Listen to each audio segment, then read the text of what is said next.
మన దగ్గర ప్లాట్ కొన్న వాళ్ళందరూ మన కాటేజెస్ లో సొకటొమ్ముగా బస్ చేయవచ్చు. తెలుసు కదా, మన దగ్గర మద్యపానం ధూమపానం నిషేధం. డబుల్ బెనిఫిట్ ఆఫర్ తో సిర్లసీమ 2. సర్లే ఎన్నెన్నో అనుకుంటాం, అన్నీ అవుతాయా ఏంటి?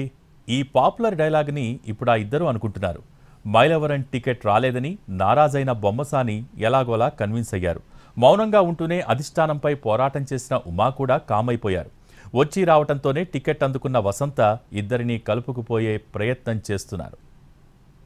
మైలవరం టీడీపీలో ఆసక్తికర పరిణామాలు చోటు చేసుకున్నాయి. మొన్నటి వరకు టికెట్ కోసం జరిగిన ట్రయాంగిల్ ఫైట్ ఒక్కసారిగా సద్దుమణిగింది. వసంతకు టికెట్ ఇవ్వడంతో కొంతకాలం అలిగిన బొమ్మసాని సరేలే ఫైటింగ్ ఎందుకు అన్నట్టుగా సైలెంట్ అయ్యారు. అందరినీ కలుపుకుపోయే ప్రయత్నంలో వసంత మొదటి నుంచి వైట్ అండ్ సీ అన్నట్టుగానే ఉన్నారు. అధిష్టానం కూడా తెగేదాకా లాగొద్దని చెప్పిందో ఏంటో బొమ్మసాని మెత్తబడ్డారు. ఈ క్రమంలోనే సుబ్బారావు ఆఫీస్కు వసంత వెళ్లడం, గంటన్నర పాటు భేటీ కావడం, కలిసి పనిచేద్దామని ఇద్దరు అనుకోవడం లాంటి పరిణామాలు చకచకా జరిగిపోయాయి. మైలవరం టికెట్ ను ఆశించిన మాట వాస్తవమే కానీ అధిష్టానం తీసుకున్న నిర్ణయానికి కట్టుబడి ఉంటానని బొమ్మసాని అన్నారు. వసంత కృష్ణప్రసాద్ విజయానికి కృషి చేస్తానని కూడా ఆయన మాటిచ్చారు.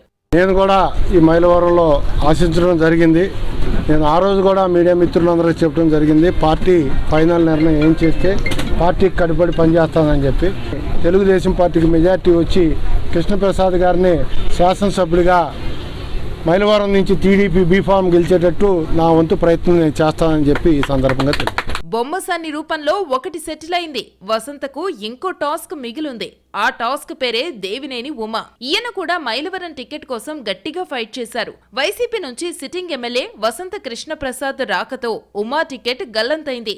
ఆయనకు పెనమలూరు టికెట్ కేటాయిస్తారని ప్రచారం జరిగినప్పటికీ అక్కడ కూడా నిరాశే ఎదురైంది. ఆ సీటు బోడే ప్రసాద్ కు ఇచ్చింది టీడీపీ అధిష్టానం. దీంతో దేవినేని ఉమా హైకమాండ్ పై మౌన పోరాటానికి దిగారు. ఈ క్రమంలో మెల్లగా ఒక్కో ఇష్యూని సెటిల్ చేస్తూ వస్తున్న వసంత త్వరలో దేవినేనిని కూడా కలుస్తానంటున్నారు. త్వరలో ఆయనతో భేటీ అవుతారని ప్రచారం జరుగుతోంది. తన పేరు ప్రకటించాక కూడా ఉమా ర్యాలీ తీయడాన్ని నెగటివ్ గా చూడలేదని వసంత అంటున్నారు. త్వరలోనే దేవినేనిని కలుస్తానని చెబుతున్నారు. పార్టీకి సంబంధించిన యంత్రాంగం మొత్తాన్ని కలుస్తాను.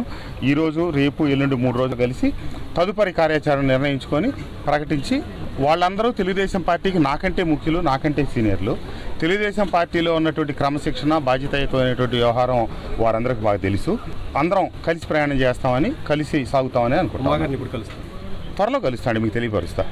మొత్తానికి వసంత కృష్ణప్రసాద్ నియోజకవర్గంలోని 4 మండలాల ద్వితీయ శ్రేణి నాయకులను కలుపుకుంటూ గ్రౌండ్ ప్రిపేర్ చేసుకుంటున్నారు. బొమ్మసాని ఇప్పటికైతే అలకవీడారు. మైలవరం టికెట్ రాలేదని అసంతృప్తిగా ఉన్నమాట వాస్తవమేనంటున్న ఉమావర్గం వసంత కృష్ణప్రసాద్ ని ఎంతవరకు కలుపుకు వెళ్తుందన్నది ప్రస్తుతానికి క్వశ్చన్ మార్కే.